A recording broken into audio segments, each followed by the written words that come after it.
사장님 고사양 게임을 하고 싶은데요. 컴퓨터 추천 좀 해주세요. 빨리요. 그럼 지금부터 제가 알려드릴게요. 자, 따라오시죠.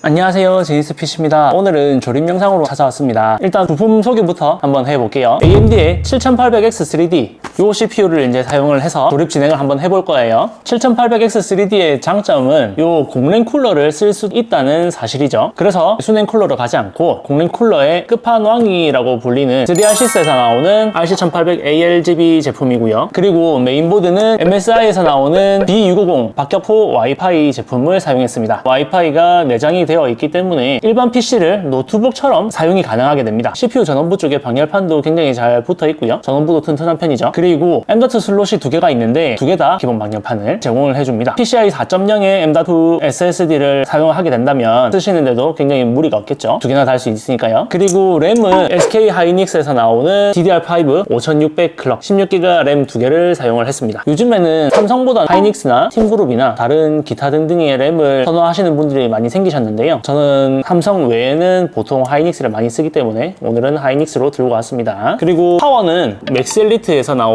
카운트 850 골드 850W짜리 제품이고 ATX 3.1이 적용되어 있습니다. 이 제품으로 사용을 할 거예요. 왜 이 제품을 사용하게 되었느냐? 그것은 바로 이 제품 RTX 4070 Ti 슈퍼를 사용하기 위해서입니다. 사실 이 제품은 권장 파워가 750W로 되어 있는데요. 그래도 750W에 딱 맞춰 쓰기보다는 조금 더 여유를 두고 850W로 선정하게 되었습니다. 그리고 마지막으로 SSD를 소개해드릴 건데 이 하이닉스에서 나오는 P31 제품이고요. 1TB 제품입니다. 지금 P41도 나와 있는 상황에서 P31을 사용한 이유는 P41은 게임을 할 때는 큰 효과를 보지 못합니다. P31과 거의 비슷한 속도를 낼 수가 있거든요. P41 같은 그런 PCI 4.0 SSD 같은 경우에는요, 보통 대용량 파일을 옮기실 때, 복사하실 때 그럴 때 빠른 속도를 볼 수가 있고요. 나머지 작은 용량의 파일들이나 아니면 게임을 실행할 때라든지 맵과 맵 사이의 로딩 그런 경우에는 PCI 3.0과 거의 비슷한 속도이기 때문에 아무래도 발열량이 좀 적은 P31 1TB를 사용하게 되었습니다. 그리고 이 모든 제품을 다 담아낼 케이스는 다크플래시에서 나오는 DLX21 제품을 사용하게 되었습니다. 케이스가 크다 보니까 제가 화면에는 담지를 못했네요. 이거는 나중에 한번 직접 조립하면서 보여드릴게요. 그럼 조립하러 출발해 볼게요. 출발!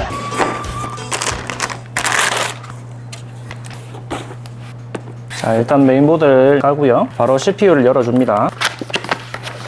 CPU를 빼서 저도 이런 CPU 한번 써보고 싶네요.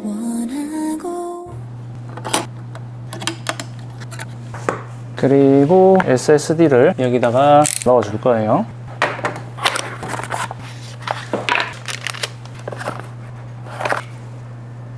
전폰 스티커도 붙이고요. 그리고 쿨러.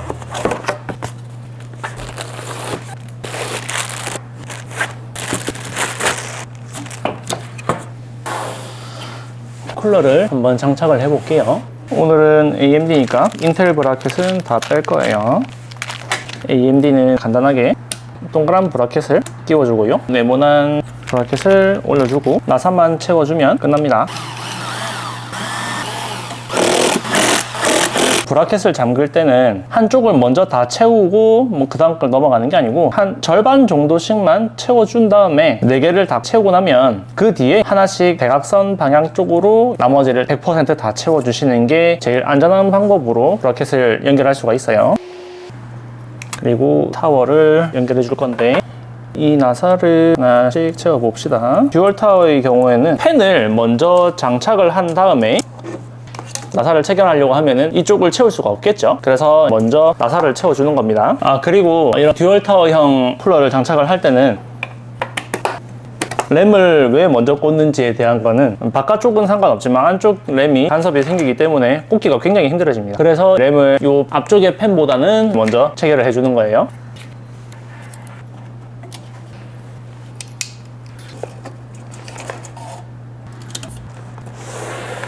팬을 연결했으면 팬 단자를 체결을 해줘야죠. DLX21 V3 버전. 케이스가 크기 때문에 화면을 제대로 담기가 힘들어요.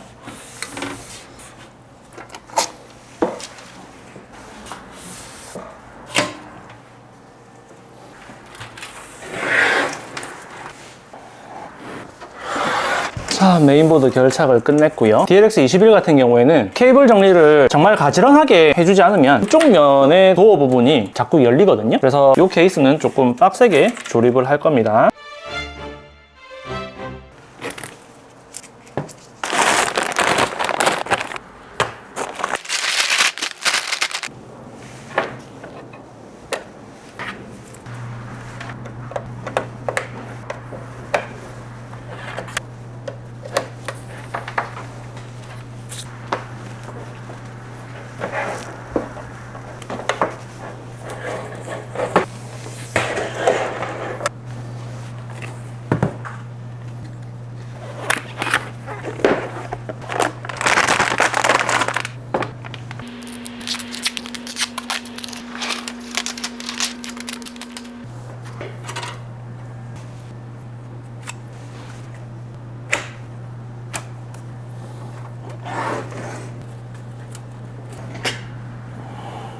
이제 PC가 완성이 됐고요.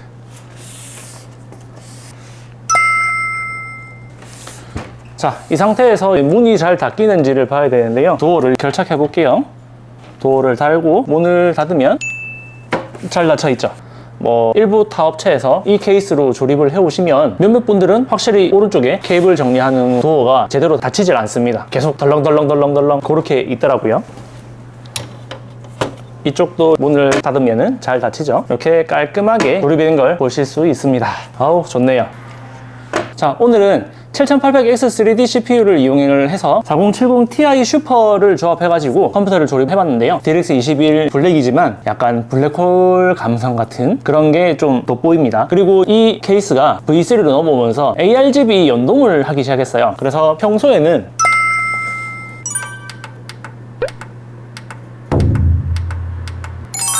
이렇게 RGB가 따로 놀고 있다가 따로 설정이 돼요. 이렇게 따로 설정을 해놨다가 여기 CPU 쿨러 쪽이 연동이 안 되어 있다 보니까 색깔이 좀 따로 놀잖아요. 이럴 때는 LED 버튼을 꼭 3초 정도 눌러주시면 CPU 쿨러와 동일하게 ARGB로 작동하는 걸 보실 수 있습니다. 이 기능이 추가된 거예요. 깔끔합니다. 그럼 여기까지고요. 저는 다음에 또 다른 영상으로 찾아뵙겠습니다. 오늘도 행복한 하루 되세요. 빠이.